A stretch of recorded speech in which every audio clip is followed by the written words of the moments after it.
شروع اللہ کا نام لے کر جو بڑا مہربان نہایت رحم والا ہے۔ اور کیا تمہیں موسیٰ کے حال کی خبر ملی ہے؟ جب انہوں نے آگ دیکھی تو اپنے گھر والوں سے کہا کہ تم یہاں ٹھہرو، میں نے آگ دیکھی ہے، میں وہاں جاتا ہوں، شاید اس میں سے میں تمہارے پاس انگارہ لاؤں یا آگ کے مقام سے اپنا رستہ معلوم کر سکوں۔ پھر جب وہ وہاں پہنچے تو آواز آئی کہ اے موسیٰ، میں تو تمہارا پروردگار ہوں، تو اپنے جوتے اتار دو، تم یہاں پاک میدان یعنی طوا میں ہو، اور میں نے تم کو منتخب کر لیا ہے، تو جو حکم دیا جائے اسے سنو۔ بے شک میں ہی اللہ ہوں، میرے سوا کوئی معبود نہیں، تو میری عبادت کیا کرو اور میری یاد کے لیے نماز پڑھا کرو۔ قیامت یقیناً آنے والی ہے، میں چاہتا ہوں کہ اس کے وقت کو پوشیدہ رکھوں تاکہ ہر شخص جو کوشش کرے اس کا بدلہ پائے، تو جو شخص اس پر ایمان نہیں رکھتا اور اپنی خواہش کے پیچھے چلتا ہے کہیں تم کو اس کے یقین سے روک نہ دے، تو اس صورت میں تم ہلاک ہو جاؤ۔ اور اے موسیٰ، یہ تمہارے داہنے ہاتھ میں کیا ہے؟ انہوں نے کہا یہ میری لاٹھی ہے، اس پر میں ٹیک لگاتا ہوں اور اس سے اپنی بکریوں کے لیے پتے جھاڑتا ہوں، اور اس میں میرے اور بھی کئی فائدے ہیں۔ فرمایا کہ موسیٰ اسے زمین پر ڈال دو، تو انہوں نے اس کو ڈال دیا اور وہ یکا یک سانپ بن کر دوڑنے لگا۔ فرمایا کہ اسے پکڑ لو اور ڈرنا مت، ہم اس کو ابھی اس کی پہلی حالت پر لوٹا دیں گے، اور اپنا ہاتھ اپنی بغل میں دبا لو کہ وہ کسی عیب و بیماری کے بغیر سفید چمکتا دمکتا نکلے گا۔ یہ دوسری نشانی ہے تاکہ ہم تمہیں اپنے بڑے بڑے نشانات دکھائیں۔ تم فرعون کے پاس جاؤ کہ وہ سرکش ہو رہا ہے، کہا اے میرے پروردگار، اس کام کے لیے میرا سینہ کھول دے اور میرا کام آسان کر دے، اور میری زبان کی گرہ کھول دے تاکہ وہ میری بات سمجھ لے، اور میرے گھر والوں میں سے ایک کو میرا وزیر یعنی مددگار مقرر فرما، یعنی میرے بھائی ہارون کو، اس سے میری کمر کو مضبوط کر اور اسے میرے کام میں شریک کر، تاکہ ہم تیری بہت سی تسبیح کریں اور تجھے کثرت سے یاد کریں، تو ہم کو ہر حال میں دیکھ رہا ہے۔ فرمایا موسیٰ، تمہاری دعا قبول کی گئی، اور ہم نے تم پر ایک بار اور بھی احسان کیا تھا جب ہم نے تمہاری والدہ کو الہام کیا تھا جو تمہیں بتایا جاتا ہے، وہ یہ تھا کہ اسے یعنی موسیٰ کو صندوق میں رکھو، پھر اس صندوق کو دریا میں ڈال دو تو دریا اس کو کنارے پر ڈال دے گا، اور میرا اور اس کا دشمن اسے اٹھا لے گا۔ اور موسیٰ، میں نے تم پر اپنی طرف سے محبت ڈال دی، اور اس لیے کہ تم میرے سامنے پرورش پاؤ۔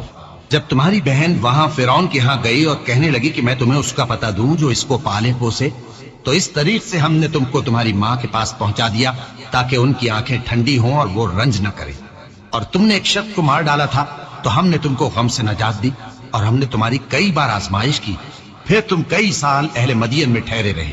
پھر اے موسیٰ، تم ایک اندازے پر آ پہنچے اور میں نے تم کو اپنے کام کے لیے بنایا ہے، تو تم اور تمہارا بھائی دونوں ہماری نشانیاں لے کر جاؤ اور میری یاد میں سستی نہ کرنا۔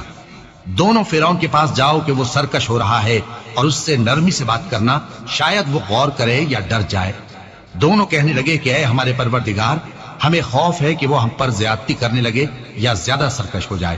اللہ نے فرمایا کہ ڈرو مت، میں تمہارے ساتھ ہوں کہ سنتا اور دیکھتا ہوں۔ اچھا تو اس کے پاس جاؤ اور کہو کہ ہم آپ کے پروردگار کے بھیجے ہوئے ہیں، تو بنی اسرائیل کو ہمارے ساتھ جانے کی اجازت دیجیے اور انہیں عذاب نہ کیجیے۔ ہم آپ کے پاس آپ کے پروردگار کی طرف سے نشانی لے کر آئے ہیں، اور جو ہدایت کی بات مانے اس کو سلامتی ہو۔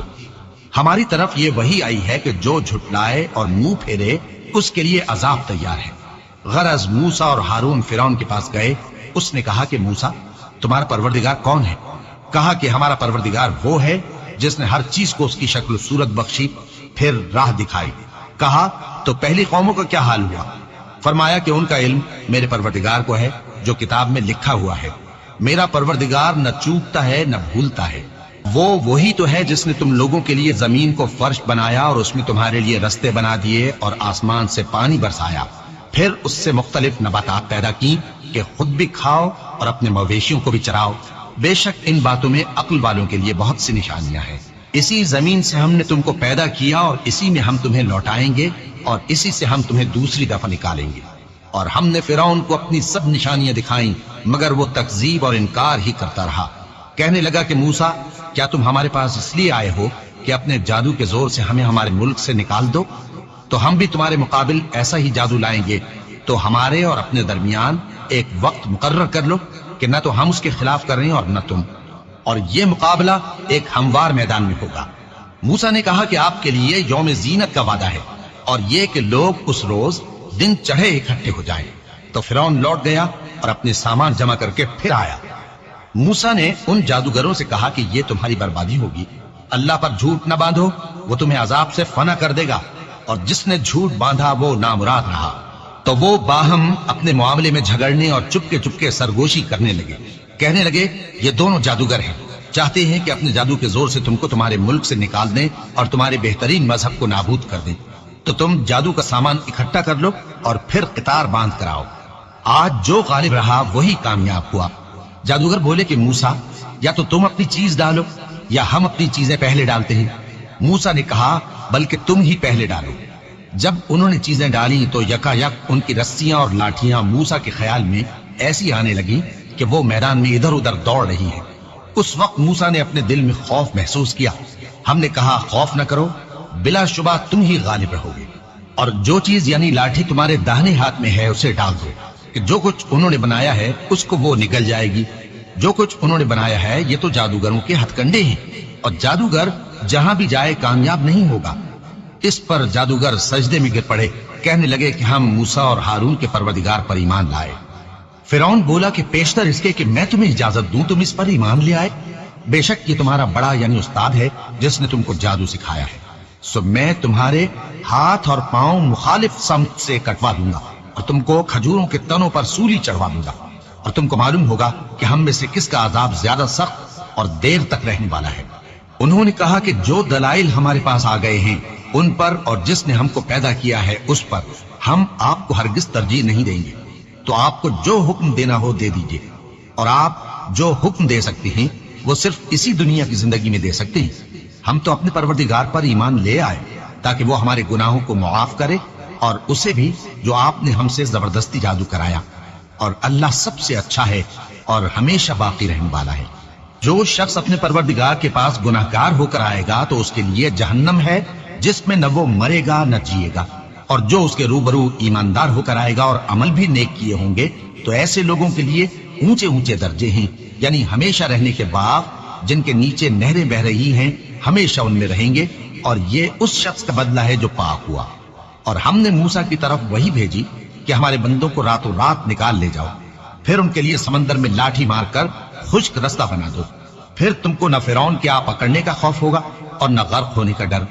پھر فرعون نے اپنے لشکروں کے ساتھ ان کا تعاقب کیا تو سمندر کی موجوں نے ان پر چڑھ کر انہیں ڈھانک لیا یعنی ڈبو دیا، اور فرعون نے اپنی قوم کو گمراہ کر دیا اور سیدھے رستے پر نہ ڈالا۔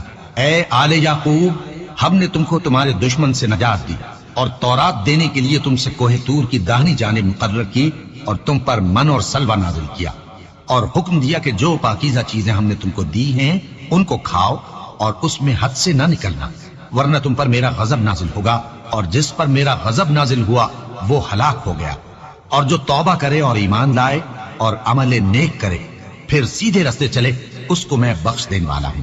اور اے موسیٰ، تم نے اپنی قوم سے آگے چلے آنے میں کیوں جلدی کی؟ کہا وہ میرے پیچھے آ رہے ہیں۔ اور اے میرے پروردگار، میں نے تیری طرف آنے کی جلدی اس لیے کی کہ تو خوش ہو جائے۔ فرمایا کہ ہم نے تمہاری قوم کو تمہارے بعد آزمائش میں ڈال دیا ہے، اور سامری نے ان کو بہکا دیا ہے۔ اور موسیٰ غصے اور غم کی حالت میں اپنی قوم کے پاس واپس آئے اور کہنے لگے کہ اے قوم، کیا تمہارے پروردگار نے تم سے اچھا وعدہ نہیں کیا تھا؟ کیا میری جدائی کی مدت تمہیں لمبی معلوم ہوئی، یا تم نے یہ چاہا کہ تم پر تمہارے پروردگار کی طرف سے غضب نازل ہو، اور اس لیے تم نے مجھ سے جو وعدہ کیا تھا اس کے خلاف کیا؟ وہ کہنے لگے کہ ہم نے اپنے اختیار سے آپ سے وعدہ خلافی نہیں کی، لیکن ہم ان لوگوں کے زیوروں کا بوجھ اٹھائے ہوئے تھے، پھر ہم نے اس کو آگ میں ڈال دیا، اور اسی طرح سامری نے ڈال دیا۔ تو اس نے ان کے لیے ایک بچڑا بنا دیا، یعنی ایک بے جان جسم جس میں گائے کسی آواز تھی۔ تو لوگ کہنے لگے کہ یہی تمہارا معبود ہے اور یہی موسیٰ کا معبود ہے، مگر وہ بھول گئے ہیں۔ تو کیا یہ لوگ نہیں دیکھتے کہ وہ ان کی کسی بات کا جواب نہیں دیتا اور نہ ان کے نقصان اور نفع کا کچھ اختیار رکھتا ہے؟ اور ہارون نے ان سے پہلے ہی کہہ دیا تھا کہ لوگوں، اس کے ذریعے تمہیں فتنے میں ڈال دیا گیا ہے، اور تمہارا پروردگار تو رحمان ہی ہے، تو میری پیروی کرو اور میرا کہا مانو۔ وہ کہنے لگے کہ جب تک موسیٰ ہمارے پاس واپس نہ آئے ہم تو اس کی پوجا پر قائم رہیں گے۔ پھر موسیٰ نے ہارون سے کہا کہ اے ہارون، جب تم نے ان کو دیکھا تھا کہ گمراہ ہو گئے ہیں تو تم کو کس چیز نے روکا تھا؟ یعنی اس بات سے کہ تم میرے پیچھے چلے آؤ، بھلا تم نے میرے حکم کے خلاف کیوں کیا؟ کہنے لگے کہ اے ماں جائے، میری داڑھی اور سر کے بالوں کو نہ پکڑیے، میں تو اس سے ڈرا کہ آپ یہ نہ کہیں کہ تم نے بنی اسرائیل میں تفرقہ ڈال دیا اور میری بات کو ملحوظ نہ رکھا۔ موسیٰ نے فرمایا تو اے سامری تیرا کیا حال ہے؟ اس نے کہا کہ میں نے ایسی چیز دیکھی جو اوروں نے نہیں دیکھی، تو میں نے فرشتے کے نقش پا سے مٹی کی ایک مٹھی بھر لی، پھر اس کو بچڑے کے جسم میں ڈال دیا اور مجھے میرے جی نے اس کام کو اچھا بتایا۔ موسیٰ نے کہا جا، تجھ کو دنیا کی زندگی میں یہ سزا ہے کہ کہتا رہے کہ مجھ کو ہاتھ نہ لگانا، اور تیرے لیے ایک اور وعدہ ہے، یعنی عذاب کا جو تجھ سے ٹل نہ سکے گا، اور جس معبود کی پوجا پر تو جمع ہوا تھا اس کو دیکھ، ہم اسے جلا دیں گے، پھر اس کی راکھ کو اڑا کر دریا میں بکھیر دیں گے۔ تمہارا معبود تو اللہ ہی ہے، جس کے سوا کوئی معبود نہیں، اس کا علم ہر چیز پر محیط ہے۔ اس طرح ہم تم سے وہ حالات بیان کرتے ہیں جو گزر چکے ہیں، اور ہم نے تمہیں اپنے پاس سے نصیحت کی کتاب عطا فرمائی ہے۔ جو شخص اس سے منہ پھیرے گا وہ قیامت کے دن گناہ کا بوجھ اٹھائے گا۔ ایسے لوگ ہمیشہ اس عذاب میں مبتلا رہیں گے، اور یہ بوجھ قیامت کے روز ان کے لیے برا ہوگا۔ جس روز سور پھونکا جائے گا اور ہم گناہگاروں کو یوں اکٹھا کریں گے کہ ان کی آنکھیں نیلی نیلی ہوں گی۔